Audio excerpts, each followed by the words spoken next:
Like a Dragon, Pirate Yakuza in Hawaii. Now this is a game that I've been super excited for ever since it was first announced. What's not to love about the just very concept of the game? It's like a dragon. There's pirates. The 60-year-old eye patch wearing hunk that is Goro Majima. I was so excited for this game that I actually got my grandma to pre-order me the collector's edition as a Christmas gift. So everyone please give a round of applause for Tactic Zombies' grandma. Without her, I wouldn't have this eye patch, or this pin, or this flag. And we obviously can't forget the Majima little acrylic standee. Hang on, what's this? Whoa. My set of collectibles came with a whole video game as well.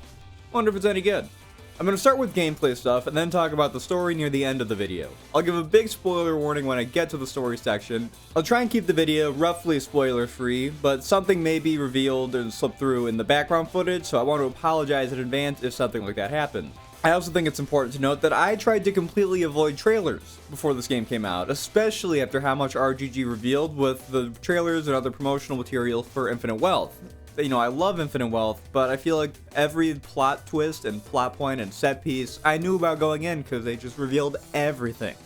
So for Pirate Yakuza, I completely avoided trailers after I saw the game was announced. So if I was shocked by anything that was public knowledge before the game came out, that's why. I think the best place to start with is the combat. Majima has two styles in this game and they're both really fun. First up is the Mad Dog style, and this is pretty much a mismatch of Majima's Mad Dog style from Yakuza 0 and Kiwami 2, as well as Thug style from Yakuza 0. This style is really good for one-on-one fights and small group fights, and the moves Majima can do with it are a combination of unarmed and dagger attacks. The style feels very fluid to use, you know, the combos are super easy to string together, and of the two styles, this is the only one that allows you to pick up items off the ground to fight with. There's also a bunch of other unique abilities that you can unlock that were present in Majima's movesets in previous games, both when you played as him and during his different boss fights. You can get his counter attack, his tornado attack, and you can even use his shadow clones that were in his Yakuza 5 and Like a Dragon boss fights, thanks to one of this game's new-ish features, the Madness Gauge. I say it's new-ish because like a lot of other new features in this game, it's pretty similar to something else, and in this instance, it's the Extreme Heat Gauge from Yakuza 5. It's a separate meter that fills up slowly over time, but fills much more quickly when you use heat actions. Once it's full, the two different styles both have an ability that you can use with it. For Mad Dog style, it's summoning in doppelgangers to help back you up in your fights. And it's just cool to see one of Majima's most mysterious and also memorable abilities finally be usable while playing as him. The other style is the Sea Dog style, and this sees Majima brandishing dual cutlasses, a grappling hook, and a flintlock. This is the style that's really good for big group encounters, which is good because there's a lot of those in this game. And the closest comparison I can think of is that it's a lot like the Wild Dancer style from Ishin, although a more Majima-centric comparison is that it's a bit like Breaker through the whole crowd control capabilities of the style. You can throw the cutlasses like boomerangs, you can charge up your flintlock for massive damage, and you can use the grappling hook to zip around between enemies and just, pinball around the arena. It's really fun. The Madness Gauge ability with this style is a set of 4 cursed instruments. They summon different dark gods to help you out in combat, and they seem really cool.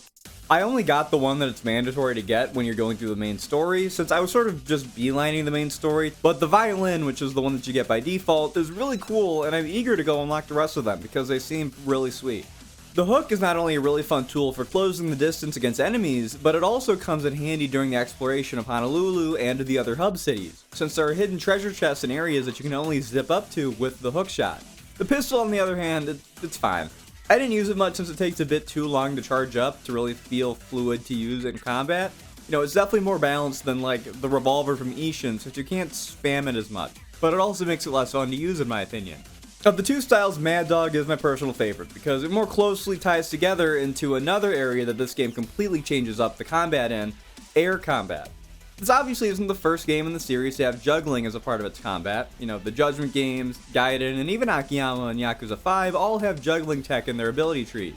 It's not even the first game that has jumping during combat as an ability, since Lost Judgment had it, but it was exclusive to the crane style and you had to be blocking to do it, which made it a bit awkward to use. Here you just simply press A or X or whatever the jump button is on PC with either style. There's also combo finishers with both styles that send enemies up into the air so you can lead into an air combo. I love this addition. It adds a good deal more depth and mobility to the combat here, which is great because, at least when playing on professional difficulty, this game can be hard. I also like that you can only jump when you aren't locked onto an enemy, and that likewise, you can only quick step when you are locked on. I like this because it finally gives you reason not to just always be locked on to enemies in one of these games. You know, usually there's no punishment for it. You even get exclusive heat actions when you're locked on. The extra mobility is also necessary because of how this game revamps enemies with guns. Gun enemies have obviously always been a part of the series, but they're usually pretty rare and for the most part exclusively use pistols, with maybe 1 or 2 enemies in an entire game using shotguns or SMGs, and like maybe a rocket launcher, but I think those are even just in Kiwami 2 and Yakuza 6. Gun enemies in this game are probably the most common out of any Yakuza / Like a Dragon game, and the way they function has been reworked a bit. Gun enemies here work like gun enemies from the combat sections of the Batman Arkham series, if anyone's familiar with those. You should be. I act like that's some niche, obscure franchise. For the first time ever in the series, Majima gets a red indicator over his head right before an enemy's about to shoot him. And I think that this is a good change because there's usually at least 2, if not more, gun enemies in like every combat encounter throughout the entire game. This is especially useful on professional, where depending on what guns the enemies are using, you'll die in like 2 or 3 shots. Most enemies still use pistols, or in this game, flintlocks, you know, there's both of those on the field. But there are also enemies with shotguns, SMGs, and a whole new type of gun, assault rifles, which shoot a big volley of gunfire in a certain direction and will melt you and your allies' health bars in seconds. With all these guns in play, the extra mobility from jumping is pretty much a necessity here. The upgrade system from Gaiden also returns, where upgrades cost a combination of cold hard cash and then pirate points, or whatever they're called in this game. They're fine, because you get so many of the pirate points that it's pretty much a non-issue, and, you know, money just seems to be the real thing that you need to worry about here. The combat here is really fun. I'm not going to spend much longer talking about it because there are other YouTubers who are better suited and more experienced at talking about Yakuza combat, and with this game, anyone can mess around with the combat thanks to the demo, so, you know, anyone can try it. It's obviously still a Yakuza game, and if you don't play on hard mode, it's pretty easy. You can mostly spam through most of the game. But it does take more thought than most of the other games in the series, save for the turn-based ones, thanks to the new movement and gun enemies. And just the real-time combat in general feels more fresh again after Infinite Wealth was like, 97% turn-based or whatever, with Kiryu going into real-time every once in a while. But the big draw of the game was obviously all the pirate stuff. People were saying that this would be the best pirate game since Assassin's Creed Black Flag. So, Phil, is it? That's Phil's yes. Where Pirate Yakuza falls far short of Black Flag is the actual ship gameplay. It's all around just more shallow than the ship gameplay in Black Flag in pretty much all areas. The ship traversal in particular I feel is the weakest aspect of the whole game. As opposed to a giant open ocean filled with islands you can freely explore, the game is restricted to 5 different main areas you can sail around, all connected to a plot important area. Although one of them has literally no additional content aside from introducing the main side story of the game, the Devil Flag Pirates quest, so it doesn't really count. And you can't get off your ship to explore islands seamlessly, you need to load into each island or hub city separately. Actually sailing around feels a little boring too. Black Flag had 3 different lengths you could set your sails to in order to fine-tune your speed for sailing large distances, or whether you're in combat or you're exploring tight areas, you could fine-tune your ship speed. Pirate Yakuza, you just hold down on the analog stick and you go forward. Black Flag had wind that could either help you or harm you depending on whether it was blowing into your sails or against them. Pirate Yakuza has these big rings that you could sail through for a speed boost, pretty much meaning that there's a few ways through each big area that are always just the fastest. The one thing that both games have that I feel Pirate Yakuza does very well is dynamic weather and big storms that'll come in, where you'll have choppy waves rocking your ship around, you'll get lightning that you can damage your ship, you'll have big water tornadoes spinning up on the sea. Is really cool. But most egregiously of all, Black Flag had sea shanties. And Pirate Yakuza technically has sea shanties, but they're more like cheerleader cheers than actual shanties. Leave her, Johnny, leave her. Oh, leave her, Johnny, leave her. For the voyage is long and the winds don't blow, and it's time for us to leave her.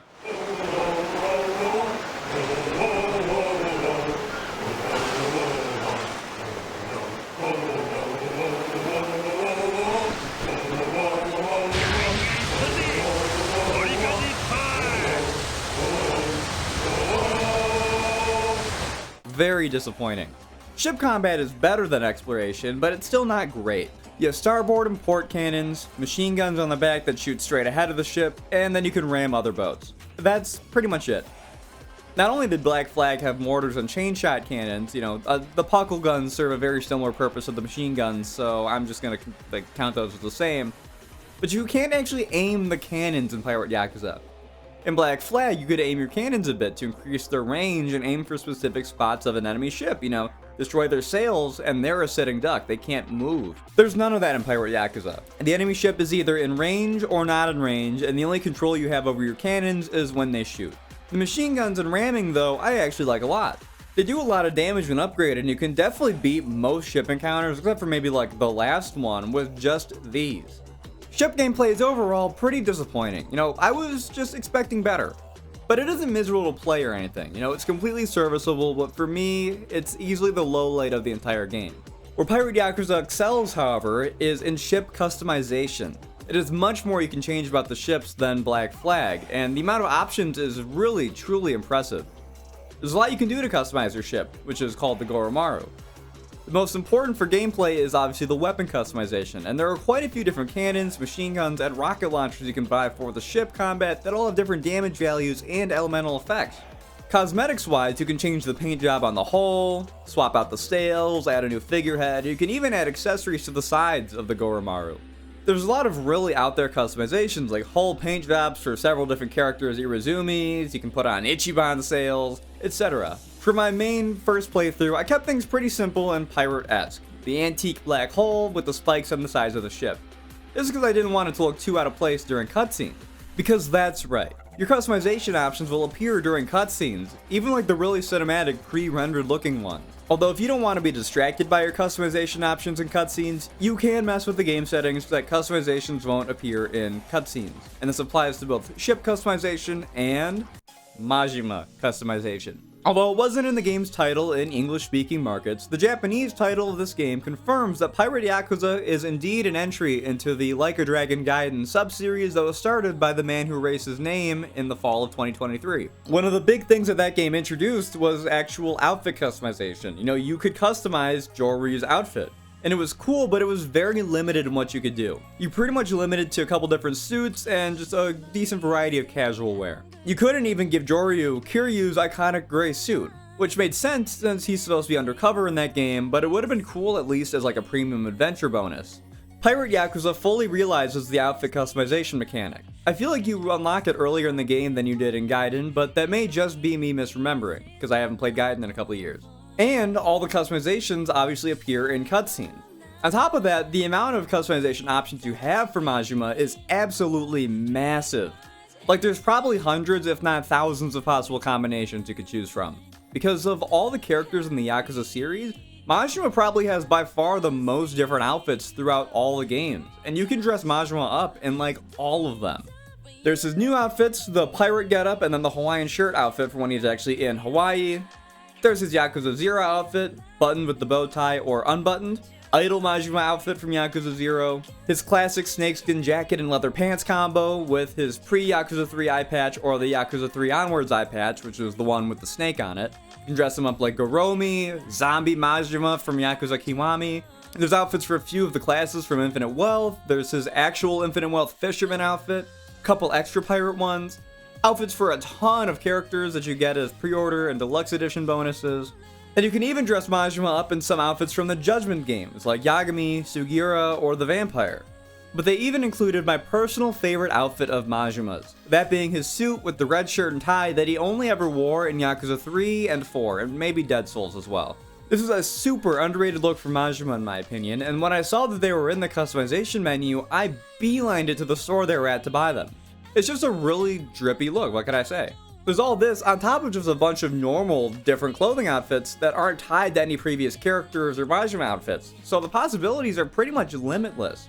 Unless you want to remove Majima's eye patch, that's a limit right there. You can't do that. You can also customize Goro the tiger, cat, that follows you around the whole game. He's literally always by your side. He only has 3 different accessories: a pirate hat, a bow, or an eye patch, and you can probably guess which one he rocked during my playthrough. Most of the customization for Majima is cosmetic only, except for a new feature here, the ring system. This acts like gear in any other Yakuza game. There are different rings you can equip that give you different stat buffs and gameplay modifiers. The big catch here is that you can have 10 equipped at any given time. One for each finger, although the thumb and pinky rings are exclusive to those fingers. This is a really cool system. Like the other customizations, these also show up during cutscenes, and it makes Majima look really cool. Especially since you have to earn these rings either as treasure or by buying them from stores, and they don't come cheap for the most part. So it's cool to see the fruits of your labor on display. My one critique of the system is that Majima has 10 more digits for rings to provide even more stat buffs, although I really don't think RGG would ever beat the freaky allegations had they allowed you to put rings on Majima's toes. But then again, I don't think they're beating those allegations anyways, so what the hell, why not? The other aspects of being a pirate are really fun in this game too. As I said earlier, there's plenty of treasure to collect, whether in the hub cities or on islands out at sea. I also like how many different crew members on the ship that you have. Managing your crew is pretty much identical to managing your Coliseum fighters in Gaiden. They level up, they get tired, you can have feasts and parties with them to raise their morale, and you can give them stat boosts, you can give them gifts, etc. Certain members are better on cannons, others are better as boarding members. For certain plot important ship battles, although this mostly happens in the Pirate Coliseum, I don't think you can get it to happen with just random battles out at sea, you will board an enemy ship with up to 20 of your own crew members. These are really, really fun. It's just so cool to be the captain leading the crew of people you've assembled into battle. It's really rewarding watching your crew go from like 9 or 10 people up to being able to have 34 people assigned at once. Your boarding party is split up into 4 teams of 5, and silver or higher ranked pirates usually have special buffs they provide to your crew. You also have 3 support pirates and a first mate. During crew battles, a special gauge fills up at the bottom that when full can be used to boost yourself and your entire crew. Whatever benefits you receive from this boost are determined by your 3 support pirates. And the first mate provides a similar buff or upgrade to the ship during ship combat. And as always for RGG Studios, the side content is really strong here. There's around 30 sub-stories, although I've only done a few so far, so I can't speak to their overall quality. There's a bunch of minigames too. You have your usuals like pool, darts, gambling games, etc. Obviously karaoke's here too, and it's got a really solid lineup of songs. There's 4 new songs on top of I think every Majima karaoke song from the previous games returning as well, which isn't a whole lot since he usually has like 1 a game, but still. Plus there's the Majima construction song, but I think that was like a pre-order bonus or something. The Goro Pirates theme is the song that plays in the pirate management menu, and it's really solid, but I won't show the footage of it yet because it's spoilery. Then there's the Song of Departure, which is the game's opening theme, and it plays at the end of the first chapter. Right after Majima gains his ship and crew as they're sailing out to sea, they break into a fully choreographed song and dance number that acts as the game's opening credit sequence.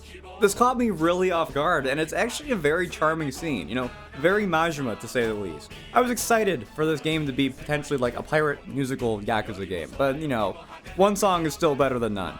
Then there's The Sun at 36.5 Degrees. It's a pop anthem that's pretty similar to 24 Hour Cinderella from Yakuza 0. It even has Majima don his old idol outfit and he has his backup dancers back. It's another really catchy one. And the last new song is Midnight Desire. It's a hard rocker like Hell Stew and Pride from Despair, which are some of my favorite Yakuza karaoke songs since, I'm a big rock music fan.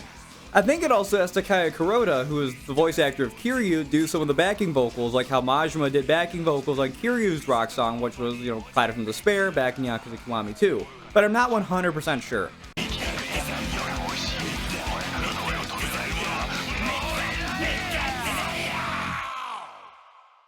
Another really, really good one. And I guess the Majima Construction Anthem is also a new karaoke song, since I don't think it's been a karaoke song in any previous games, but it's just the Majima Construction song from Kiwami 2 with some pictures and clips from that game playing in the background. The other 3 songs are all returning. There's Get to the Top, 24 Hour Cinderella, and As Long as You're Happy.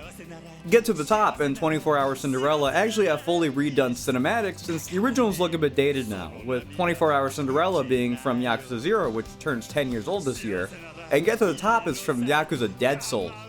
As Long as You're Happy is unchanged, but its video was just a bunch of stills from Yakuza 0 anyways, because it's from like when they were doing that in the Kiwami games, just songs that were just a bunch of still images, so it doesn't really need changing though.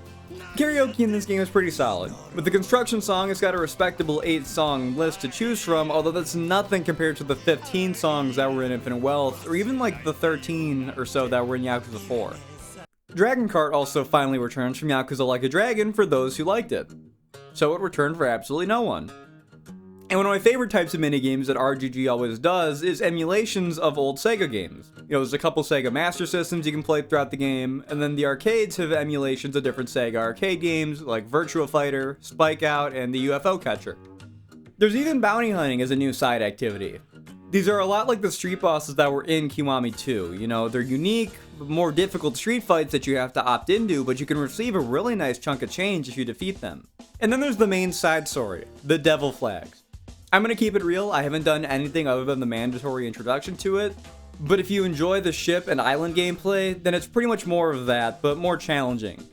The game has a ton of side content that I just know will keep me occupied for the foreseeable future. Really, the last non-spoiler thing I can think of to talk about are the different hub cities. Honolulu returns from Infinite Wealth, and it's pretty much unchanged. There are some buildings, like the big dungeon, that Majima can't access but Ichiban and crew could, but other than places like that, the map is just Infinite Wealth's Hawaii again. If you liked Honolulu there, you'll like it here.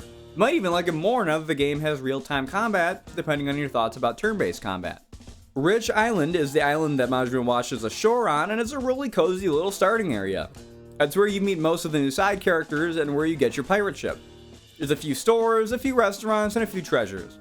The main side thing here is Goro's Animal Kingdom, the domain of Goro the cat.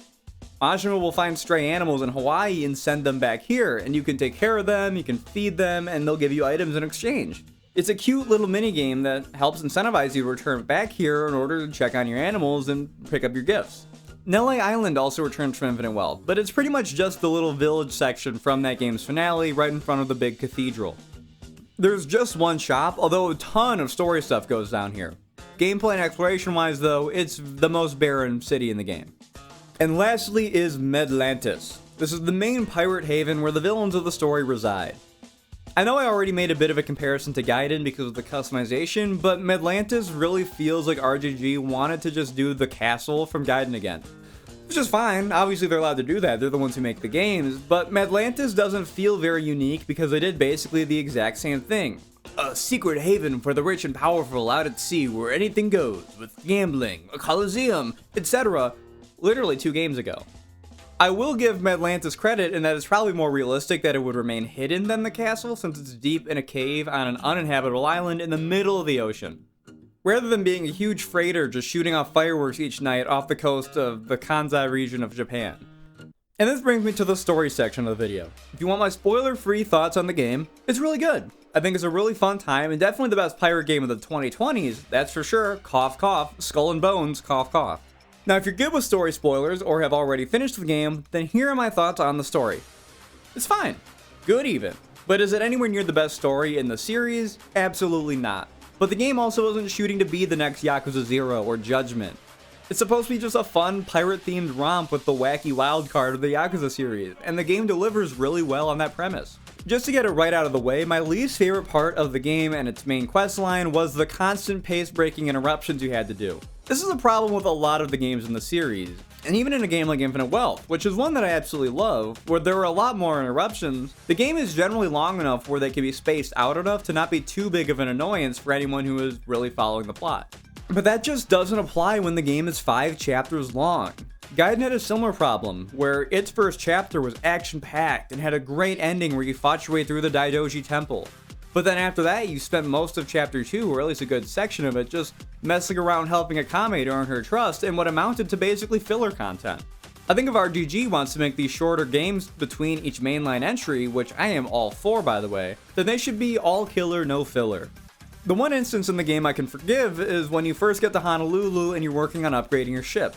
You need to obtain a total of 15 crew members and $10,000 to purchase the upgrade. This works because it gets you to explore and do side content because, you know, up until this point you've been on Rich Island and just sailing around, now you're actually in a big city. They take the leash off the mad dog and let you do whatever you want. 15 crew members sounds like a lot, but since you start with 9 or 10, you only need to recruit 5 or 6. I forget the exact number. And the $10,000 is really easy to get if you just snag a few bounties. But several more times throughout the quest, you get these detours you need to go on before you can continue the main quest line. Whether it's starting the Devil Flag side story or needing to return to Honolulu from Atlantis for a new canon solely for the purpose of having a few boss fights against Keith and Jack the Collector, or you need to fight your way through the Coliseum to beat Mortimer right before Majima and the others actually find the treasure. With a game this short, my playthrough only took like 13 hours, and I didn't completely ignore side content, so you could probably get it down to 10 or 11 if you're really efficient. I'd rather just be able to follow the story without the constant interruptions. Especially since the story moves at a pretty rapid pace, meaning it's easy to get yourself hooked by it, only to have to do something else before you can find out what happens next. But aside from those annoyances, I like the story quite a bit. Again, it obviously isn't the most complex or emotionally gripping story in the series, but it is a really fun adventure. The Treasure of the Esperanza has a really cool backstory.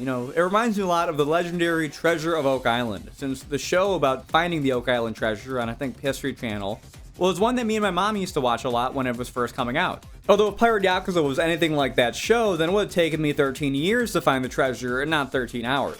I think the weakest parts of the story are the villains. Keith and Jack the Collector are fun piratey villains who aren't really serious threats, but they help to keep the game, well, piratey. But I did not care for Queen Michelle or Raymond Law. I can't speak for Samoa Joe's performance as Raymond since I played with the Japanese audio track, but story-wise, he was a very just nothing villain. Both the villains were, really. Too few scenes and too little build-up to their plans beyond just, me want treasure. I will say that it was cool that Raymond wanted to fully realize what Bryce wanted to achieve in Infinite Wealth, but I wish that was built up more and not just right at the finale. Plus he has kind of just a lame boss fight. I was really disappointed by him. Raymond does have a cool theme though, but that's pretty much the bare minimum for the series. Everyone has cool themes. Thankfully, the rest of the cast are better. Noah, Jason, and Masaru are a really good main trio of characters for Majima to surround himself with. Noah really feels like a Haruka-esque sidekick for Majima, someone who Majima learns from as much as Noah learns from him. Jason starts off as kind of a dick and just a lousy dad, but it's nice to see him come out of his just depressive shell that he was in on Rich Island, where he's basically just drinking his life away. Especially when at the end of the game, he takes a knife for his son. He survives, obviously, but it still shows how far he's come from the beginning of the game, where the thing that spurs off your boss fight with him is that he's about to hit his son. And then Masaru is just a really loyal friend to Majima, Jason, and the rest of the crew. He has a past he isn't proud of, where he almost sold out his crew when him and Jason were pirates in the past 7 years ago, but he isn't proud of it, and he tries to redeem himself by what he's doing in the present. And the introduction scene with him cooking for Jack the Collector was really funny and endeared me to him really quickly. Then there's Nishida, and to my complete and utter disbelief, Minami, who was basically a Majima-esque boss character for Akiyama and Saijima to fight in Yakuza 4. He was also the captain of the Majima family. But after Yakuza 4, he was never seen again. That's 15 years without Minami, and they randomly decide to bring him back. And not even as just a short cameo, he is one of the main supporting members of the crew. I was grinning ear to ear when he walked up to greet Majima on LA Island. Nishida as well hasn't been seen for quite a few games, last appearing in Kiwami 2, but canonically Yakuza 5 was the last time he made an appearance. These two don't provide too much to the plot, but they join the crew really early on, and they're treated like core members of the team in the Goro Pirates karaoke video. Rightfully so, might I add. Minami even does his little fire-breathing trick from Yakuza 4, not only in the actual song, but in combat too. The two of them get chats and a drink link, and the whole shebang to help flesh them out. And Minami apparently still loves karaoke, which is great to see. He's so good at it.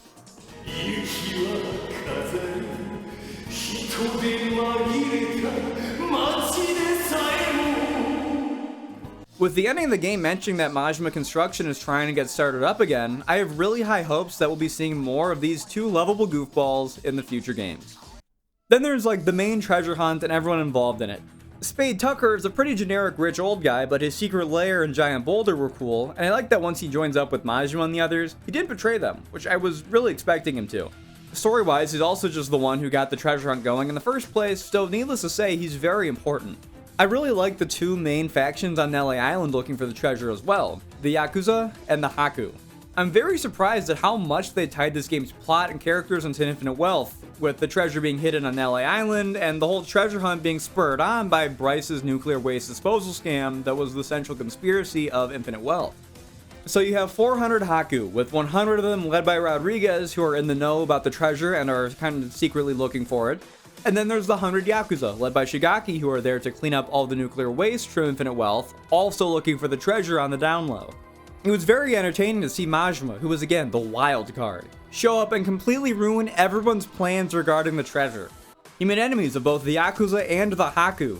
He beats both factions and their leaders, and then he brings them both together to work with his crew to find the treasure. I was especially surprised at how much I liked Rodriguez and by extension the rest of the Haku in Pirate Yakuza, since, Pelicano were the main villainous faction of Infinite Wealth, at least in Hawaii.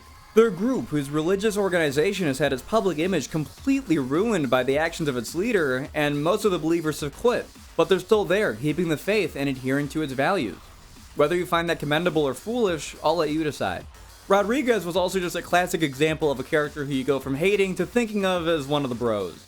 That's just something RGG Studios are really good at writing. I also thought that his father was a very intriguing character. He's a lot like Bryce. He's a character who joined Polycana for material wealth and power rather than a genuine belief in the religion. And he committed so hard to the bit that he married and had a son within the religion, who is Rodriguez. Obviously he isn't as malicious as Bryce though. And I like the end suggestion that he's hundreds of years old and has been using the ambergris, or heart of the dragon, to keep himself alive for that long, as well as providing a possible explanation for how Bryce was in such good shape in Infinite Wealth if he's really over 100 years old like Polycana members claim. Rodriguez also has some of the best boss fights in the entire game, which adds more to his memorability. Plus, his theme goes really hard. It's a remix of Polycanian Dance, which was the combat theme for Polycana in Like a Dragon Infinite Wealth, which you probably heard if you played Infinite Wealth like 100 or so times by the end of that game, considering how many fights there were with Polycana members. You even hear that song a couple times in this game when you're fighting the Haku. Rodriguez's version is heavier with pounding percussion since he's, physically at least, the most powerful Polycana member between both games. Unless you count the giant squid, or like maybe Dwight as Polycana members, but I really don't. There's also some sad sounding strings near the halfway point. Maybe because Rodriguez was one of the last torchbearers of a dying creed. Or maybe I'm just looking too deep into it and I should just enjoy the music.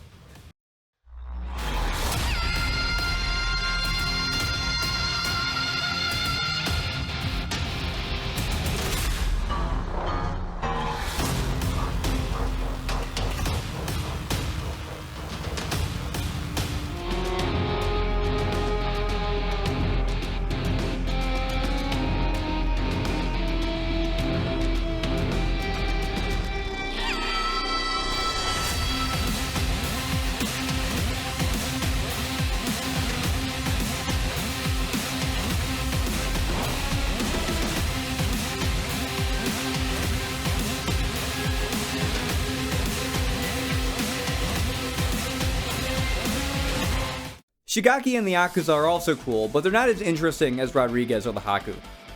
I just don't have a whole lot to say about them. I thought the whole plot to capture Noah while disguised as Polycana members was cool. I actually never suspected that it wasn't Polycana who did it, so the twist actually caught me off guard. Other than that, Shigaki is kind of a slimy dude who reminds you that yeah, these guys are Yakuza. Most of them probably aren't the best of people, despite what the series would lead you to believe. The fact he's willing to let Moana, who is Jason's daughter, being held hostage by Raymond Law, get killed in order to keep the treasure is a completely despicable thing to do, but from his point of view, it makes sense. He is only in it for the money after all, and he has no idea who this Moana chick even is. Aside from that, I can also appreciate that Shigaki and the other Yakuza are even more examples of Yakuza who were left out to dry after the Great Dissolution, which is just even more evidence that maybe that whole ordeal could have been handled better, which was a pretty big point in Infinite Wealth. And I think there's really one last main side character to talk about. Unless you want to hear me talk about, like, Clark or Mortimer, but you probably don't, so we're going to talk about Saejima. He's a character who I feel never reached his full potential in the series past Yakuza 4, and he's someone who I feel just kind of doesn't ever do much past Yakuza 5, except show up and act tough. I'm actually thinking about doing a video completely dedicated to him in the nearish future, but he plays a minor role in Pirate Yakuza, and it's some of his best screen time in ages. This is a completely different side of Saejima than we usually get to see. In literally every single game he's in, he's either involved in some kind of grand conspiracy, in prison, or sometimes both at the same time. In Yakuza 7 and Gaiden, he helped with the Great Dissolution, and in Infinite Wealth, he was in hiding with Daigo and Majima, but that's about it. Unless I'm forgetting something, in all of his appearances past Yakuza 5, he's always just seen with either Majima, Daigo, or both at the same time. He never really gets a chance to be his own character anymore, he's just one of the Imas now. And that's still technically true here, since obviously it's a Majima spin-off game, but the game has a very different vibe to it. To Saejima, this may as well be a vacation he's on. His chats and his drinklings out on the open seas are the most down-to-earth and relaxed we've seen him in a long time. Him and Majima talk about girls and barbecue, and we learn that he still makes his wood carvings that he started making in Yakuza 4. It also helps that he has, in my opinion, the best boss fight in the entire game, literally right after he shows up. The theme is a remix of his theme from Yakuza 4, and while I prefer the more rock sound of the original over the remix, the song still really fits for their brawl. It even ends with a reference to Majima's fight with Lao Guai at the end of Yakuza 0, doing the same dodge on Saejima that Lao Guai used on him 37 years ago. It's just a really cool fight. I think what Saejima really needs is a guiding game of his own, more so than someone like Ryuji, who I know is the character people really want. So hopefully going forward we see more of this lighthearted side of the character. Also, Ichiban makes a short cameo at the end of the game, and a longer cameo on your ship if you got one of the deluxe versions of the games that came with him as a crew member. And lastly is the main man himself, Goro Majima. A Majima spin-off game has been something people have wanted probably since the series first started, but especially since Yakuza 0. For myself, and probably a lot of other people who started the series with 0, it was really Majima's half of the game that got me hooked on the series and turned me into as big of a fan as I am now. On top of that, he's arguably just the most iconic character from the series. At the very least, him and Kiryu are literally neck and neck popularity-wise, so they really had to get him right. And I feel like RGG did a really good job with how they handled him this game. The amnesia plot device may sound lazy at first, but it gives Majima a kind of clean slate, an ability to explore a new side of his personality.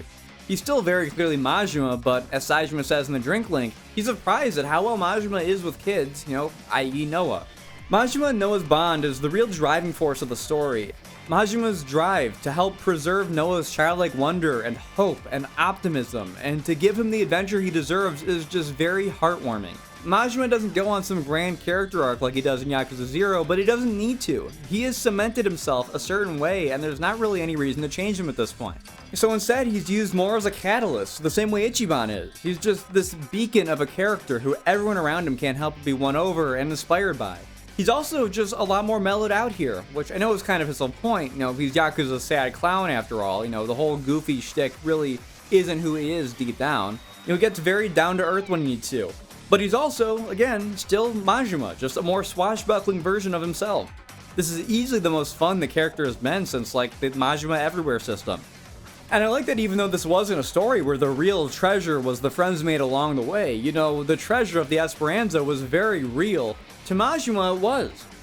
Plus, the twist that the reason Majima was heading to Hawaii in the first place wasn't actually anything to do with the Yakuza on LA Island, but it was to investigate the Esperanza treasure and look for the elixir of eternal life for Kiryu, who was still in the hospital battling cancer, was a gut punch.